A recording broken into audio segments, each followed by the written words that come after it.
Եվ ուրեմն պետք է տարանջատում անցկացնել հետևյալ ուրեմն երկու կոնտեքստում։ 2021 թվականին քաղաքացիական օրենսգրքում կատարվեցին փոփոխություններ, որտեղ ներմուծվեց նոր հասկացություն՝ չիդենտիֆիկացվող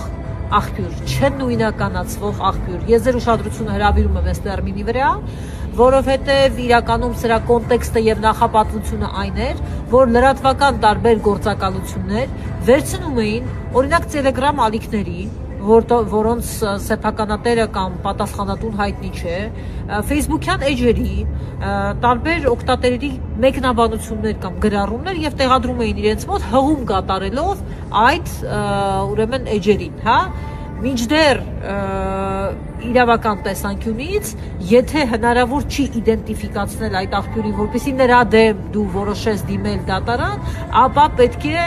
դիմես լրատվականի դեմ։ Եվ այս հնարավորությունը եւ իրավունքը նախատեսված է քաղաքացիական օրենսգրքի 1087.1 հոդվածով։ Բայց միևնույն ժամանակ լրատվական գործունեություն իրականացնողի, Facebook-յան խմբերի ադմինների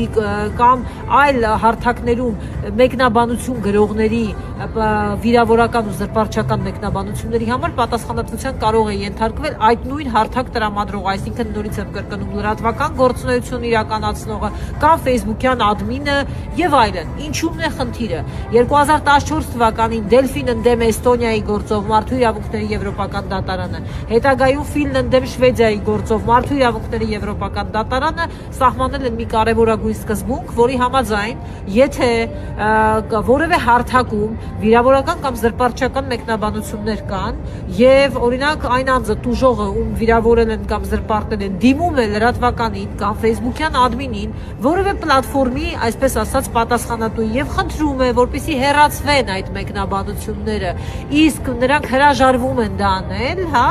ըստ էության իրենք են դրա համար պատասխանատվություն կրում։ Իրենք են պատասխանատու դառնում այդ մեկնաբանությունների համար։ Եվ Հայաստանի Հանրապետության դատարանները սկզբունքորեն այս եվրոպական դատարանի որոշումները պարտավոր են կիրառել։ Ավելին ասեմ, Սահմանադրական դատարանը, որի մասին որոշումը, որի մասին ես երեք խոսում էի,